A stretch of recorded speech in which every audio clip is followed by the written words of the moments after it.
ఇక వరికి బోనస్ ఎంతమందికి ప్లస్ లబ్ధి పొందే రైతుల సంఖ్యపై అధికారుల ఆరా ప్రభుత్వ కొనుగోలు కేంద్రాలకు వచ్చే ధాన్యం పైన అంచనాలు సన్న రకం వడ్లు ఎన్ని టన్నులు వచ్చే ఛాన్స్ ఉందంటూ లెక్కలు జనవరి నుంచి రేషన్ షాపుల ద్వారా ఎన్ని క్వింటాలు ఇవ్వాలి సంక్షేమ హాస్టళ్లకు సరఫరా ఎంత మేరకు అవసరం అంచనాలు రూపొందించే పనులు అధికారులు నిమగ్నం సుమారు 2,500 కోట్లు కేటాయింపునకు సర్కారు నిర్ణయం పండుగలు నిర్వహించాలని ప్రభుత్వం ప్లాన్ అన్నటువంటి వార్తను చూసుకోవచ్చు ఈ ఖరీఫ్ నుంచే సన్నవడ్లకు క్వింటాకు 500 చొప్పున బోనస్ ఇవ్వాలని ప్రభుత్వం నిర్ణయం తీసుకున్న నేపథ్యంలో రాష్ట్ర వ్యాప్తంగా ఎంతమంది రైతులకు లబ్ధి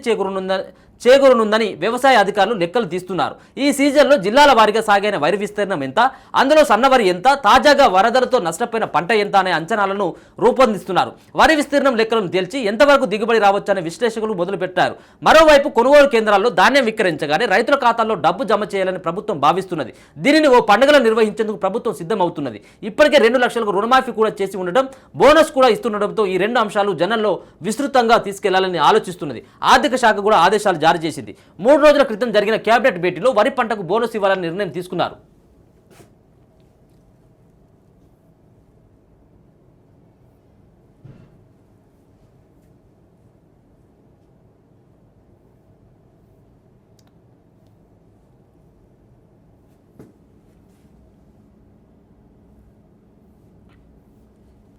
ఈ సీజన్ నుంచే అమలు చేయాలని ఇందుకు 2,500 కోట్లు ఖర్చు కావచ్చని అంచనా వేశారు ఈ మేరకు కేటాయింపులు చేయడానికి ఆర్థిక శాఖకు ఆదేశాలు జారీ అయ్యాయి దాంతో పంట కోతలు ప్రారంభమైన కొనుగోలు కేంద్రాలకు ధాన్యం రావడం ప్రారంభమయ్యే సమయానికే ఫండ్స్ సిద్ధం చేయడంపై ఫైనాన్స్ డిపార్ట్మెంట్ దృష్టికి పెట్టింది ఒక్కో ఎకరానికి సగటున 20 క్వింటాల మేర పంట దిగుబడి వచ్చే అవకాశం ఉండడంతో రైతు భరోసా నిధులతో పాటు బోనస్ రూపంలోనూ అదనంగా 10,000 చొప్పున అందుతాయన్న అంచనాలు రైతాంగంలో మొదలయ్యాయి 50 లక్షల టన్నులు వస్తుందని అంచనా పౌర సరఫరా మంత్రి ఉత్తమ్ కుమార్ రెడ్డి అంచనా ప్రకారం ఈసారి ఖరీఫ్ సీజన్లో దాదాపు 1,500,000 టన్నుల మేర వరి దిగుబడి వస్తుందని అంచనా వేశారు ఇందులో దాదాపు 80 లక్షల టన్నులు ప్రభుత్వ కొనుగోలు కేంద్రాలకు విక్రయం కోసం వస్తాయని మిగిలినది రైతులు కుదుర్చుకున్న ఒప్పందం ప్రకారం లేదా ఇతర కారణాల రీత్యా మిల్లర్లకు అమ్ముకుంటారని ఆ శాఖ అధికారులు అంచనా వేస్తున్నారు కొనుగోలు కేంద్రాల్లో విక్రయించే వడ్లకు మాత్రమే 500 బోనస్ వర్తించనున్నందున ఇందులో సన్న రకం వడ్లు ఎన్ని టన్నులు ఉంటాయన్న లెక్కలపై స్పష్టత రావాల్సి ఉంది వ్యవసాయ శాఖ ప్రాథమిక స్థాయిలో ఇచ్చిన లెక్కల ప్రకారం దాదాపు 50 లక్షల టన్నుల మేర సన్న రకం వడ్లు కొనుగోలు కేంద్రాలకు రావచ్చని తెలిపింది ఈ ప్రకారం ప్రభుత్వం కేటాయించనున్న 2,500 కోట్ల రూపాయలు సరిపోవచ్చని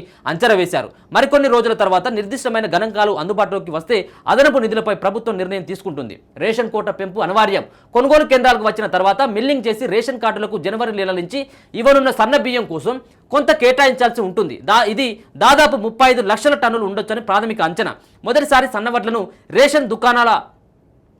ద్వారా సరఫరా చేస్తున్నందున ఇప్పటి వరకు పంపినైన దొడ్డు రకం బియ్యంతో పోలిస్తే ఈసారి కేటాయింపులు పెంచాల్సి రావచ్చనే అభిప్రాయం ఉన్నది రాష్ట్రంలో సుమారు 89 లక్షల వైట్ రేషన్ కార్డులు ఉండగా వచ్చే నెల చివరి నాటికి మరికొన్ని కొత్తవి మంజూరు కానున్నాయి ఈ లెక్కలు కొలికి రావడంతో పాటు సన్న బియ్యం ఇస్తున్నట్లు ప్రభుత్వం ప్రకటించగానే ఇంతకాలం బియ్యం తీసుకున్న కుటుంబాలు కూడా ఈసారి తీసుకుంటారనే అంచనాలు ఉన్నాయి ఇక ప్రభుత్వ పాఠశాలలు సంక్షేమ హాస్టళ్లు గురుకుల విద్యా సంస్థలు తదితర అవసరాల కోసం మరికొంత పక్క పెట్టాల్సి ఉంటుంది పంట కోతలు ప్రారంభమయ్యే నాటికి ఈ లెక్కలన్నీ పక్కగా తేలనున్నాయి విస్తృత ప్రచారానికి ప్రభుత్వం కూడా సలహాలు చేస్తూ ఉన్నది అనేది ఒక వార్తలు అయితే చూసుకోవచ్చు జనవరి నుంచి పూర్తిగా మరి సన్న బియ్యమే ఇవ్వబోతా ఉన్నారు రేషన్ కార్డుదారులకు కానీ మరో పక్కన